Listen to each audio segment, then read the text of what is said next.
Hi, parents. It's Friday. We made it to another week, through another week. Your child may be tired today. I know I am. I have found that wearing that mask all day really does create a little bit of extra exhaustion at the end of the week. We're working really hard to articulate sound, to be heard, to sound things out. We're working twice as hard to get that sound to come through a mask for them to be able to say it loud enough for me to hear it. So your child is tired. And again, it's a little bit of additional exhaustion because of just the effort of wearing a mask every day. However, we've not seen a cold. We have no indication that anybody has been sick with anything. And so we're doing great with that, and we want to keep that up because we want to stay in school.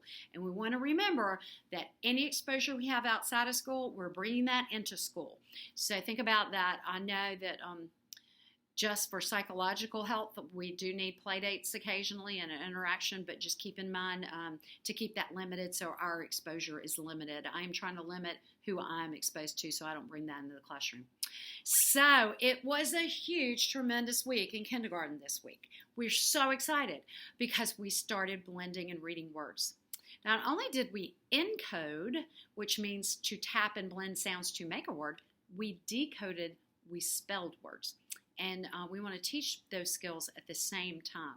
That's why it's very important to keep our sounds really short and not add vowel sounds, because when we start to decode, if we have those extra sounds in there, we add extra letters. So I'm going to show you how we encoded a couple of words. So we want to make it extra special and kind of fun for them.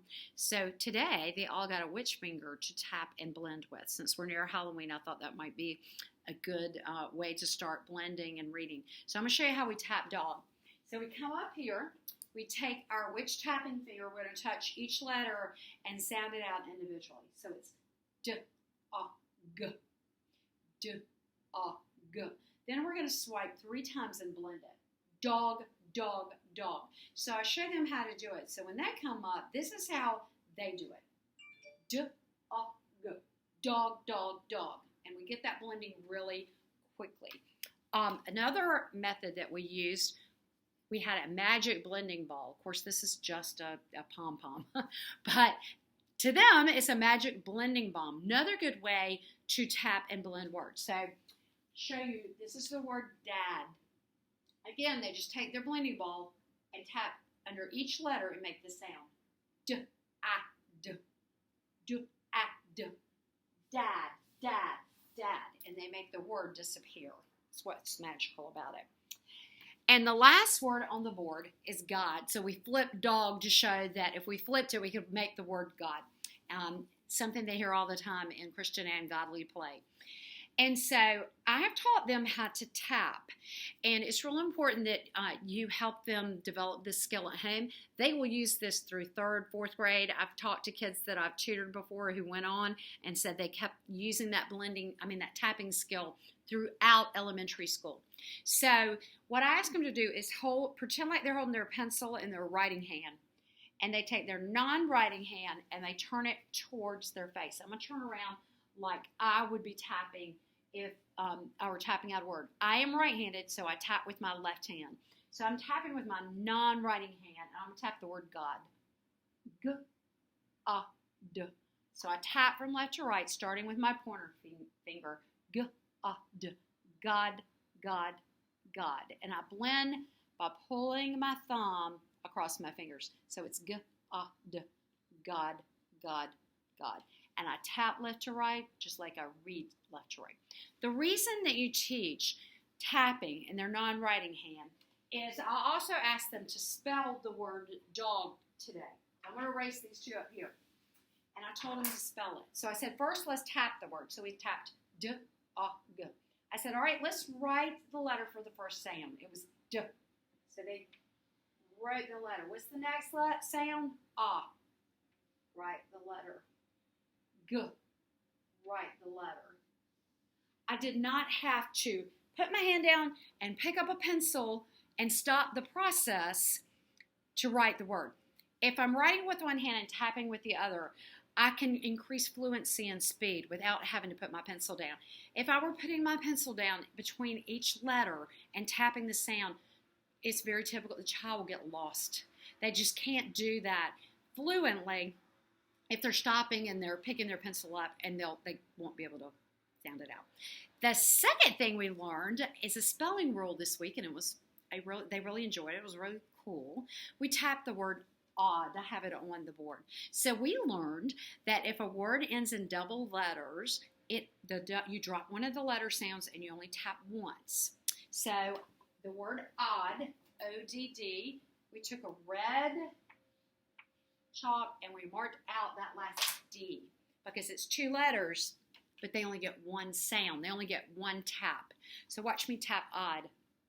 Odd. Odd.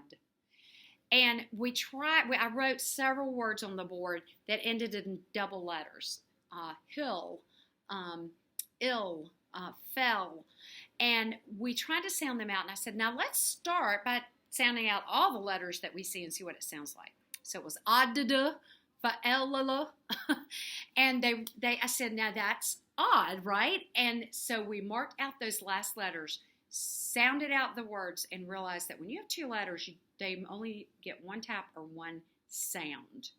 I'll teach them what's called the F, L, S, and Z. It's called floss rule later. And what we say is F, L, S, and Z comes at the end of a word if a short vowel you see. So if there's a short vowel, F, L, S, and Z gets doubled at the end of an end of a word, like buzz. You hear the doubled Z's. I'll teach that why we do double letters later. But what they're learning right now is that they see those double letters, it only gets one tap, one sound. So that's just to pick up on a few things. The other thing I want to tell you about, let me grab this list. When we have parent conferences, after parent conference, I'll go over this at the conference again, but I'm going to start sending home their sight word list. I'll send home their reading book for you to record the reading that you are doing with them at home. So if you are reading them a story every night, which I hope you are, you'll write down the name of the story you read to them. If your child is doing any reading, you're welcome to write down the book that they read. We will definitely start sending home books no later than January, depending on how we progress over the next couple of weeks in terms of blending letters into words. We may go ahead and start sending books home either with the whole class or with those that are ready a little bit early on. But I will send the sight word list home. This is the first page. We call them popcorn words. The reason we call them popcorn words is we say they pop up frequently when we're reading. And I don't know if you can see this, there is a list 1, list 2. I think there's 6 on each page. So what I encourage you to do is take list 1 when we send it home. You might make a set of Go Fish cards out of it and you might say, do you have the word and play Go Fish? You might get them to tap them quickly and see if they can read them. Once you feel like your child has mastered this list of sight words, then you will send in the list with a note, and that will come in a packet. All you'll have to do is write on there that your child's ready to be assessed on list 1, and I will assess them. If they're able to do it very quickly for me, I will tell them to go ahead and move to the next list, and we will progress through sight words. The more sight words your child knows as we start the reading process, the more confident they're going to be in reading.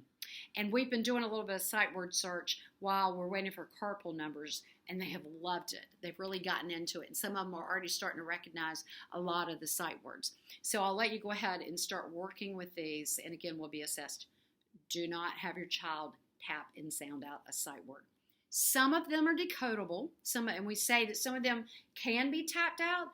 We don't want them to do that. These are words that we want memory recall. We want them to look at it and just say the word. So do not allow them to tap out the sound. Just allow them to see the word and say the word.